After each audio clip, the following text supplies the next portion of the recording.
Welcome to Singing Demystified. I am Cornelius of Voice Studio East, and I'm here today to talk about cry register. We have already discussed one way of singing at comparatively soft volumes without falsetto, namely mixed voice.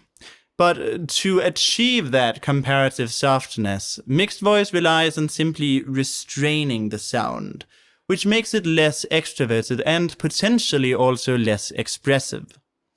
Thus, today we are going to explore a different approach to singing at softer volumes, namely cry register. It sounds like this. So please don't complicate, our time is short. This is our fate, I'm yours. Cry register may resemble chest voice a lot, but differs in being slightly mellower and having a distinct sound of crying, typically associated with upturned eyebrows and a sad affect, though, as my example showed, it can also be made to sound joyous, as in crying tears of joy. It is distinct from a cried mix in that it retains the clarity of chest voice, whereas a cried mix sounds restrained, with the vowels becoming a little bit muddy. This difference is most easily heard on a siren. Here is cried mix. Ah! And here is cry register. Ah! You will notice that cry register sounds louder and a bit more piercing than cried mix. It can also serve as a great intermediate register between chest register and cried mix, providing an easy way to sing across a wide range.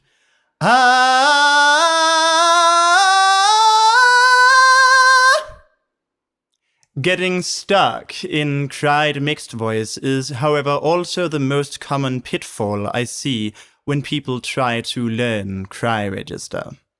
To avoid this, it helps to start from chest register, making it fairly light to give easier access to cry register, and then making a sad facial expression with upturned eyebrows to get the crying sound to come in.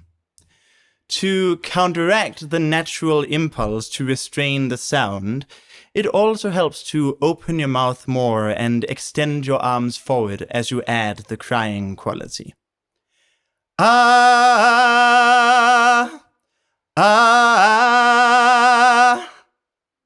Even having found this clear-sounding cry register, there will still often be a tendency to get stuck in mixed voice when going high in pitch. In no small part because cry register tends to make the transition so easy that it is liable to happen by accident. To avoid this, it is important to make the mouth opening wide when going high in pitch, to allow the volume to rise, and to use bright twanged vowels, and perhaps even make it a bit screamy as you go really high in pitch. One thing to note about cry register is that the crying quality stretches and thins the vocal folds, which puts a soft limit on the intensity and fullness that can be achieved. There is this Italian term, mezza voce, which means half voice, sometimes also translated less directly as singing off the voice, as opposed to on the voice. I find these descriptors a helpful way to think about the volume limitations that apply to cry register, and why we cannot easily dig into the sound and get a very dramatic cry register with a lowered larynx and so on. Such a fuller version of cry register is nevertheless possible, but it is difficult to do and will tend to become pressed if you are not already quite proficient at it. Thus, in the beginning at least, it is better to make it a bright sound with a high larynx. This is also helpful for subsequently learning pharyngeal voice, the topic of the next video. If you do want a darker sound, though, one option is to use another variant of cry register, namely sob register, which sounds like this. Left my sweet soul neath the bedclothes. It is built on call register, but involves centralizing or closing the vowels just a bit and adding a sobbing quality. The easiest way to find it is to start from an O in call register, then add a sob to it while nudging the vowel slightly towards A. Yo-ho!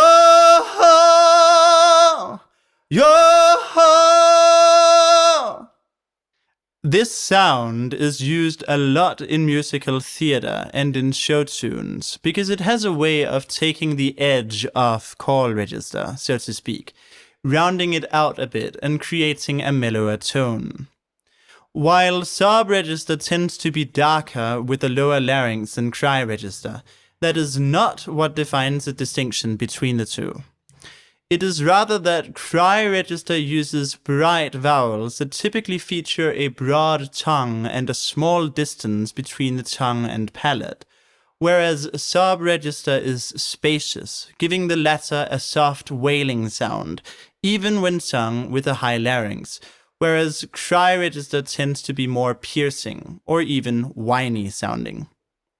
The distinction here actually resembles that between chest register and call register. Accordingly, you can theoretically speak of three varieties: a cried chest register, spacious sob register, and twanged sob register. But as some of you may know, the problem with making a gradual transition from chest register to twanged call register is that it limits the dynamic range. Since cry register is inherently a lighter coordination, this is much less relevant. For this reason, I usually just categorize twanged varieties as cry register and mellow varieties as sob register. And for most practical purposes, it is all a single continuum anyway, though there may be some rare cases where the continuity breaks down. Besides musical theater, jazz is another genre where sob register is widely used. Crooners in particular make frequent use of sob register, sometimes for entire sections, sometimes just for an instant at the beginning of a note. In general, cry and sob register are very useful for adding a little bit of musical interest by using them sparingly in a phrase sung otherwise mostly in chest register or call register, like this. I never wanna hear you say, I want it that way. When it comes to vowels, cry register is quite versatile. The bright version relies on front vowels, but for back vowels we can simply use sob register. Even so, there are a few things to note. For English speakers, the R vowel has a tendency to be too dark and spacious to do well with chest register or cry register. But assuming they are already proficient with chest register, they will already know how to brighten the R vowel and produce it with varying degrees of frontness. This can often make it the easiest vowel in cry register, as all the front vowels do require a slight centralization compared to how they are realized in chest register, in order to be maximally efficient, although they are still more fronted than in mixed voice. This point is most clearly illustrated using the E vowel. Here is a comparison of this vowel in chest register, cry register, and mixed voice. E, E, E. For chest register, we need the E to be very fronted, whereas in cry register, we can get away with a slightly lazier articulation.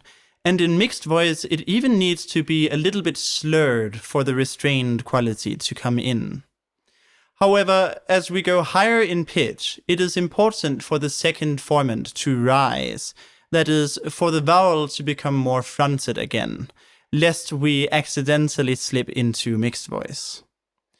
The E vowel is too tense, so to speak, to be properly compatible with cry register, and will instead tend towards chest register and become quite pressed if it is nevertheless attempted in cry register. Thus, we need to loosen it up, so to speak, by shifting it slightly towards the E vowel.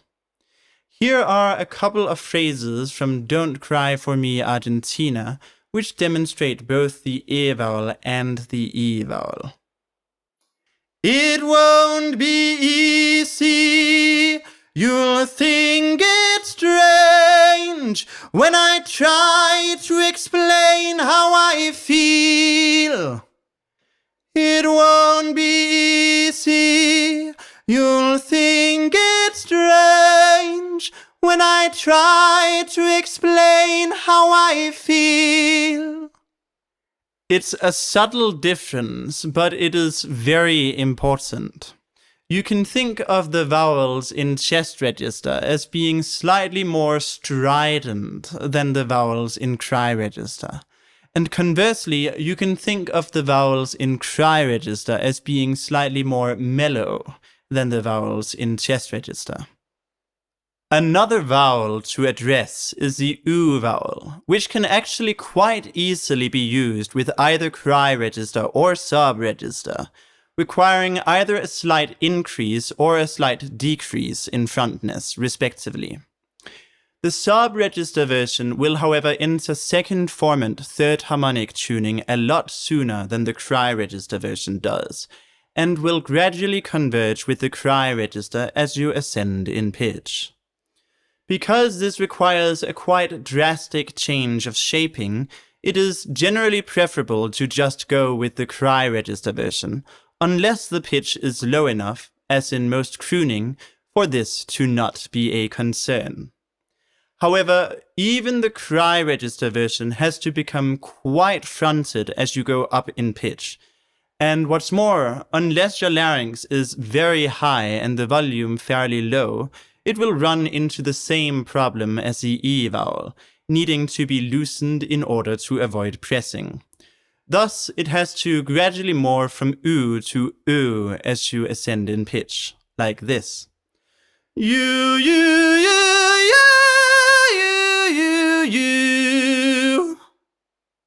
This transition can take a while to get the hang of, though, so it might be preferable to just switch to mixed voice instead for high notes with the U vowel.